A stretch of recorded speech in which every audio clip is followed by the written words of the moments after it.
Orient bell tiles studio से आप देख रहे हैं एबीपी न्यूज। नमस्कार, स्वागत है आपका एबीपी न्यूज पर। मैं हूं आपके साथ शीरीन और आप देख रहे हैं रणनीति।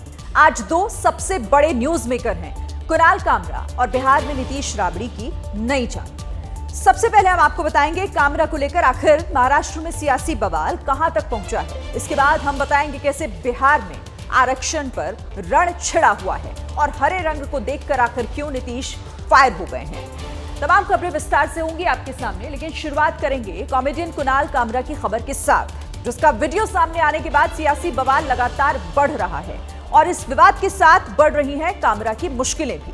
दरअसल मुंबई पुलिस ने कुणाल कामरा को आज पूछताछ के लिए बुलाया था, लेकिन कुणाल ने मुंबई पुलिस को एक पत्र भेजा है।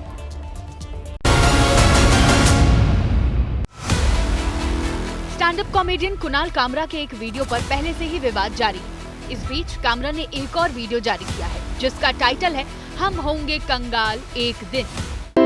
हम होंगे कंगाल, हम होंगे कंगाल, हम होंगे कंगाल एक दिन। 1 मिनट के इस वीडियो में कुणाल कामरा ने 23 और 24 मार्च को हुए विवाद और उस पर हुई बयानबाजी के सारे वीडियो गाने के साथ पोस्ट कर दिए। हम होंगे कंगाल, हम होंगे कंगाल, हम होंगे कंगाल एक दिन। जाहिर है इस पर भी विवाद होना तय। विश्वास देश का सत्यानाश, हम होंगे कंगाल एक दिन। इससे पहले पैरोडी सॉन्ग के जरिए विवादों में घिरे कुणाल कामरा को मुंबई पुलिस ने आज समन जारी किया था। पुलिस ने कामरा को सुबह 11 बजे खार पुलिस स्टेशन बुलाया था। कुणाल कामरा पूछताछ के लिए तो नहीं पहुंचे, लेकिन उन्होंने पुलिस को एक चिट्ठी भेज दी।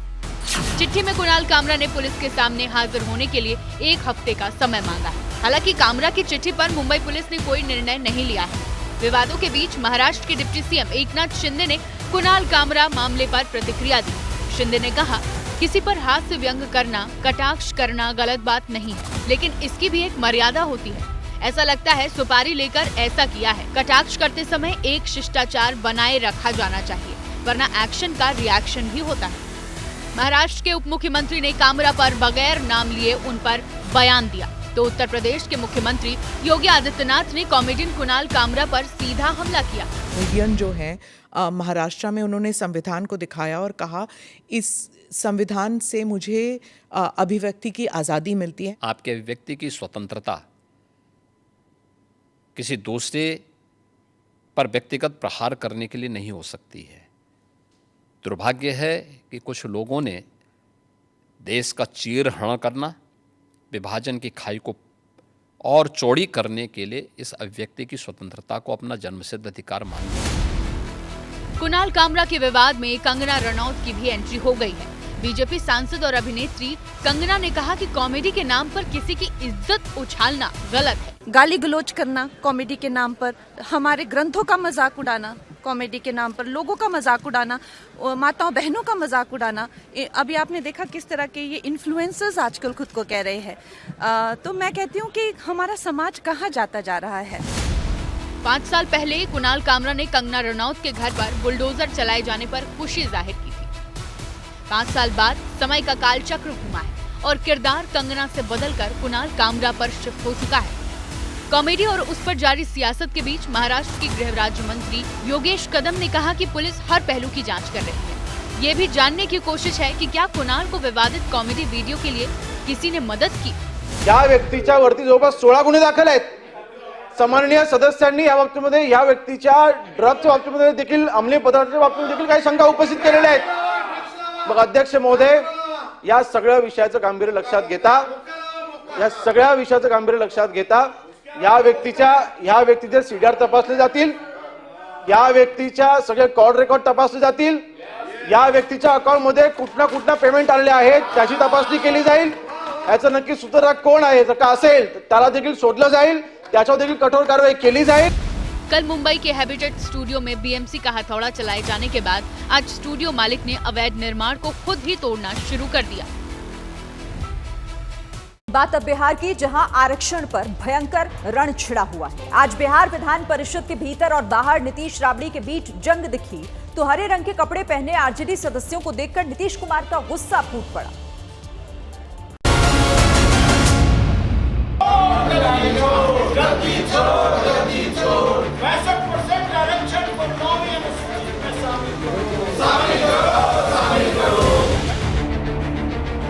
बिहार में चुनाव सिर पर आने से ठीक पहले ही आरक्षण पर जमकर विवाद छिड़ गया है।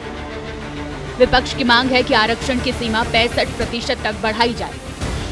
इसे लेकर बिहार के मुख्यमंत्री नीतीश कुमार के खिलाफ पूरी आरजेडी दमदार तरीके से विरोध कर रही है।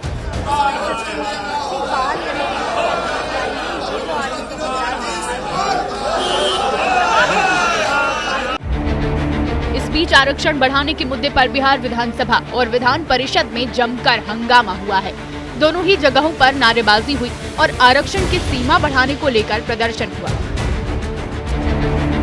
और मौका ऐसा आया जब नीतीश कुमार और राबड़ी देवी फिर आमने सामने आ गए। कोई पार्टी में इस तरह का नहीं किया है, अकेला है वो इसी का है, इसके अरे ये बेचारी को सही नहीं लेके। दरअसल आज आरजेडी विधायक हरे टी शर्ट में विधानसभा पहुंचे और 65% तक आरक्षण सीमा लागू करने की मांग करते दिखे। आरजेडी के प्रदर्शन में कांग्रेस और लेफ्ट के विधायक भी शामिल हुए और आरजेडी के प्रदर्शन में राबड़ी देवी भी शामिल हुई।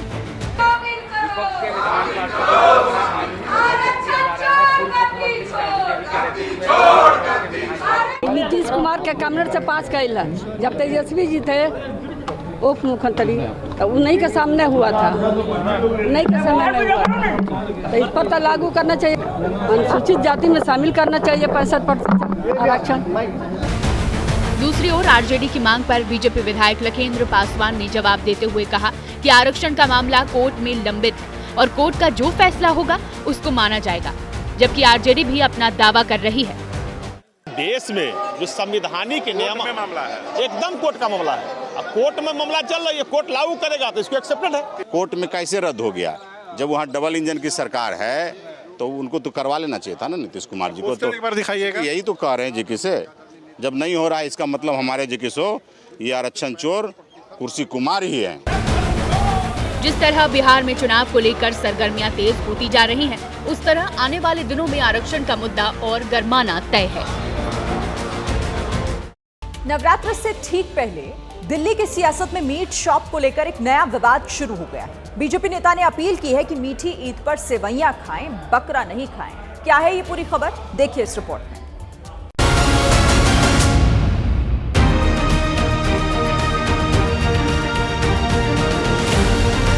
मीठी ईद है, ईद इनकी दो ईद होती है, बकरा ईद होती है, मीठी ईद होती है। अगर मीठी ईद में सेवैयां खिलाएं, खीर खिलाएं, मीठा खिलाएं।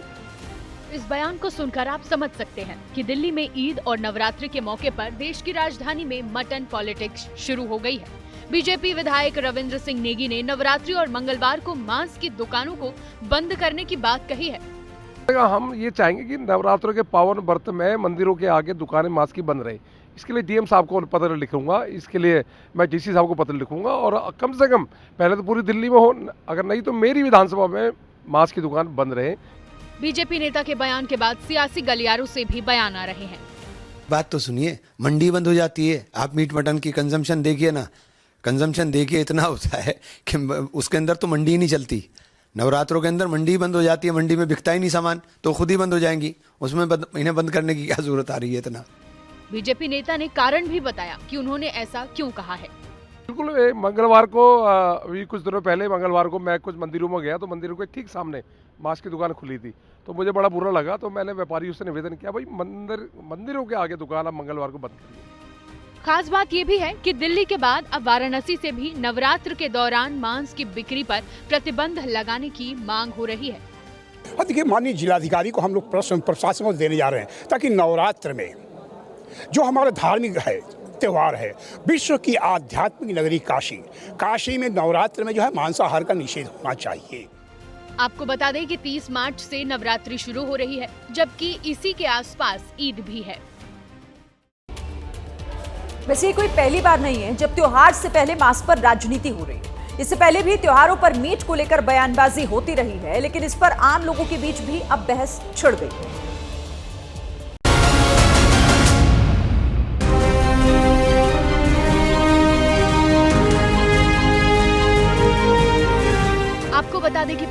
इलाके में मंगलवार और नवरात्रि के मौके पर मीट शॉप्स बंद रखने के लिए भी मार्केट एसोसिएशन ने इलाके के एमएलए रविंद्र नेगी को पत्र लिखा था।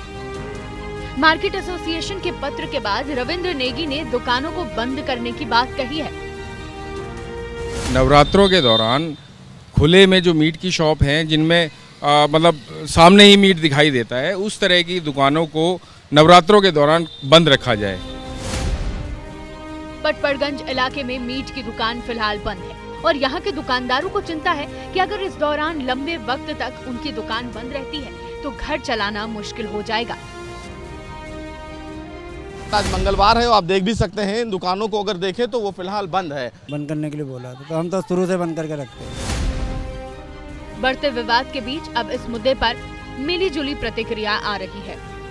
ये गलत फैसला है। ये फैसला अभी क्यों हुआ, पहले भी होना चाहिए था। हमारा तो नुकसान हो गया। आप लोग नवरात्र में बंद कर देते हैं अमूमन? कर दिया भाई साहब, अब तो डर से कर दिया बंद। 9 दिन की सरकार हमको गारंटी दे दे कि हम 1000 रुपए रोज देंगे उसको, जितनी उसकी झाड़ी है हम बंद कर देंगे। तो सही है, क्योंकि उस टाइम पूजा पाठ का कार्यक्रम चलता है। खुले में तो बिल्कुल नहीं होना चाहिए। अगर कोई कर भी रहा है तो विद परमिशन, या तो छुपा के या थोड़ा सा दूसरे तरीके से करे। जाहिर है इस मुद्दे पर विवाद और गहरा हो सकता है। देखिए, बीजेपी ने सौगात मोदी अभियान की शुरुआत की है। क्या है इस सौगात में, किसे मिलने जा रही है ये खास सौगात, क्या है इसके सियासी मायने, ये रिपोर्ट देखिए।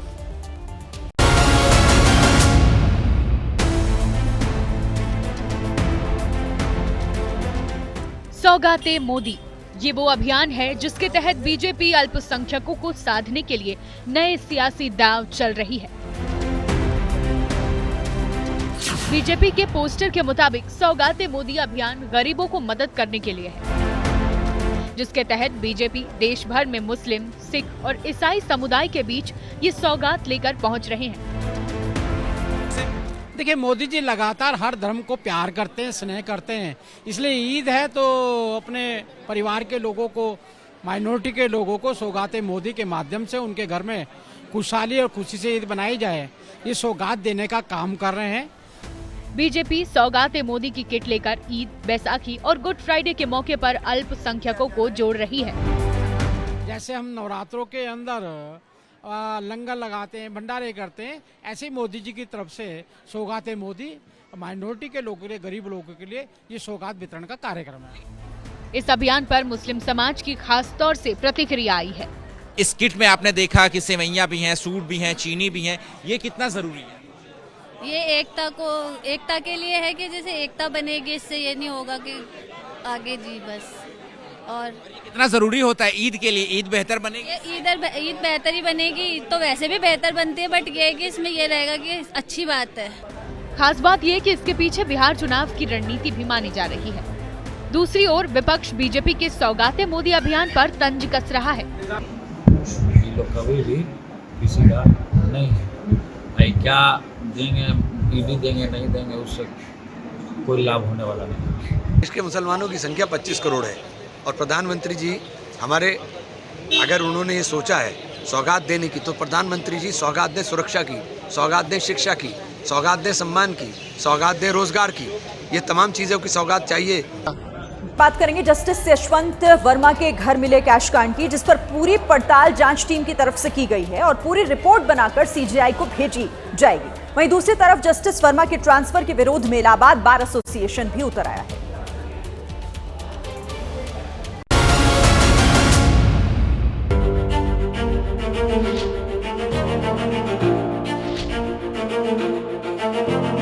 भागदौड़ और गहमा गहमी की ये तस्वीर दिल्ली के 30 तुगलक क्रीसेंट रोड की है और यह आवास है दिल्ली हाईकोर्ट के जस्टिस यशवंत वर्मा का। तस्वीर में दिख रहे ये लोग चीफ जस्टिस ऑफ इंडिया की गठित 3 सदस्यीय टीम की जांच टीम की है, जो दोपहर यशवंत वर्मा के घर पहुंचे। जस्टिस यशवंत वर्मा के घर पर जांच टीम उस स्टोर रूम में भी गई, जहां 500 के नोटों से भरी अधजली बोरियां मिली थी। कैशकांड की जांच टीम में पंजाब और हरियाणा हाईकोर्ट के चीफ जस्टिस जस्टिस शील नागू, हिमाचल प्रदेश हाईकोर्ट के चीफ जस्टिस GS संधावालिया और कर्नाटक हाईकोर्ट के जस्टिस अनु शिवरामन शामिल हैं। इससे पहले सुप्रीम कोर्ट कॉलेजियम ने जस्टिस वर्मा को उनके पेरेंट कोर्ट यानी इलाहाबाद हाई कोर्ट वापस ट्रांसफर करने की सिफारिश का प्रस्ताव जारी किया। कॉलेजियम के प्रस्ताव में लिखा गया है कि 20 और 24 मार्च 2025 को हुई बैठकों में सुप्रीम कोर्ट कॉलेजियम ने दिल्ली हाई कोर्ट के जस्टिस यशवंत वर्मा को इलाहाबाद हाई कोर्ट वापस भेजने की सिफारिश की। Allahabad high court bar association ने सुप्रीम कोर्ट कॉलेजियम के इस फैसले पर आपत्ति जताई। बार आज से अनिश्चितकालीन हड़ताल पर। भ्रष्टाचार के आरोपों में घिरे दिल्ली हाई कोर्ट के जज जस्टिस यशवंत वर्मा का ट्रांसफर इलाहाबाद हाई कोर्ट किए जाने के फैसले के विरोध में इलाहाबाद हाई कोर्ट के वकीलों ने आज से बेमियादी हड़ताल शुरू कर दी है। इलाहाबाद हाई कोर्ट में वकीलों की हड़ताल की वजह से कामकाज आज पूरी तरीके से ठप है। वकीलों ने हड़ताल कर रखी है और वो सड़कों पर उतरे हुए हैं।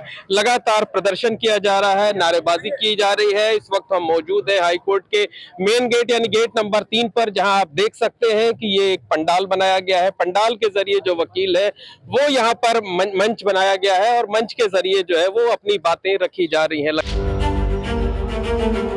Allahabad high court bar association ने सुप्रीम कोर्ट कॉलेजियम से अपने फैसले पर पुनर्विचार करने की मांग की। साथ ही मामले में केंद्र सरकार से भी दखल देने की मांग की। वकीलों ने सिर्फ इतना ही तो कहा है कि आप इनको रखो दिल्ली में। इलाहाबाद हाई कोर्ट के ट्रेडिशन को क्यों कलंकित कर रहे हैं? हमारा ट्रेडिशन देख लीजिए किस लेवल का है। हमारे ट्रेडिशन में हमारे जजेस ईमानदारी से काम करते हैं, मेहनत कर रहे हैं, संख्या में कम है, पूरी रात 10 बजे से पहले अपने घर नहीं जाते। ऐसे में अगर हमने ये कह दिया है कि आप हमारी जजेस की संख्या बढ़िए, लेकिन इसका ये मतलब नहीं है कि टेंटेड लोगों को भेजिए, तो कौन सी गलत डिमांड? प्रयागराज ही नहीं, वाराणसी में भी जस्टिस वर्मा के ट्रांसफर का विरोध होने लगा है। बनारस बार एसोसिएशन के वकीलों ने जिला न्यायालय के सामने झाड़ू लगाकर विरोध प्रदर्शन किया। इससे पहले सोमवार को ही कैश कांड में जस्टिस यशवंत वर्मा से अगले आदेशों तक सभी न्यायिक कार्य वापस ले लिए गए। दिल्ली हाई कोर्ट ने इस बाबत को एक सर्कुलर जारी किया था, जिसमें कहा गया कि जस्टिस वर्मा की पीठ किसी भी मामले की सुनवाई नहीं करेगी। और इस खबर पर ज्यादा जानकारी के साथ निपुण सहगल हमारे संवाददाता हमारे साथ जुड़ गए हैं। निपुण, जांच पर रिपोर्ट तैयार कर ली गई है, क्या अपडेट है हमारे पास इस खबर से जुड़ा? देखिए, जांच की रिपोर्ट तो अभी तैयार नहीं हुई है, लेकिन जांच कमेटी ने आज अपना काम शुरू कर दिया है और बहुत जोर शोर से काम शुरू किया है। सबसे पहले जस्टिस यशवंत वर्मा के घर का दौरा किया गया है, क्योंकि 3 अलग अलग हाई कोर्ट के जज हैं इस मामले में और बहुत सारे लोगों के बयान लिए जाने हैं। फोन का जो कॉल डेटा रिकॉर्ड है उसकी तकनीकी एनालिसिस होगी। ऐसी बहुत सारी बातें हैं, बहुत सारे पहलू हैं। एक पूरी रिपोर्ट देनी है और बहुत गंभीर मामले की जांच करके रिपोर्ट देनी है। ये रिपोर्ट चीफ जस्टिस के पास आएगी, यहाँ से संसद को जाएगी। ऐसे में कुछ समय तो लगेगा, लेकिन काम शुरू हो गया है। और जैसा हमारे सूत्र बता रहे हैं कि आने वाले दिनों में दिल्ली पुलिस, दिल्ली दमकल विभाग के साथ साथ खुद जस्टिस यशवंत वर्मा के भी बयान दर्ज करेगी ये कमेटी। ठीक है, यानी जांच शुरू हो गई है, रिपोर्ट तैयार होगी और उसके बाद सीजीआई को भी सौंपी जाएगी। शुक्रिया फिलहाल इस तमाम खबर पर अपडेट हम तक पहुंचाने के लिए। आगे बढ़ते हैं, बात करेंगे ममता बनर्जी के एक वीडियो की जो सोशल मीडिया पर काफी तेजी के साथ वायरल हो रहा है। लंदन के मशहूर हाइड्रा पार्क में सुबह की सैर करती हुई दिखाई दे रही है ममता बनर्जी।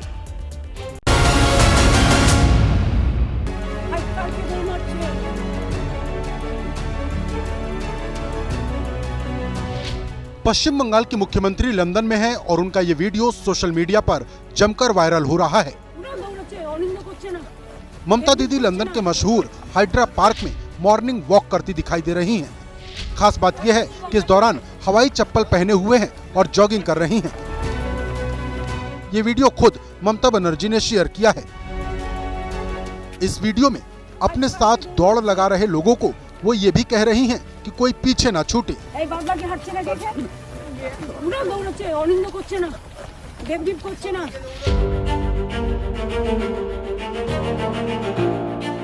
ममता बनर्जी अपने राजनीतिक प्रतिद्वंदियों को चुनौती देती हैं, तो अपनी सेहत का भी खूब ख्याल रखती हैं।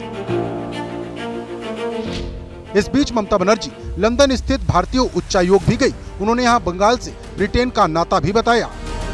Our relation is very deep because before independence, Calcutta was the capital of India, and now also India Calcutta is the cultural capital of India.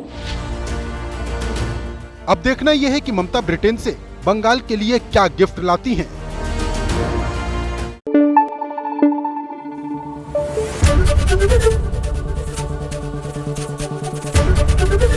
ABP news आपको रखे आगे।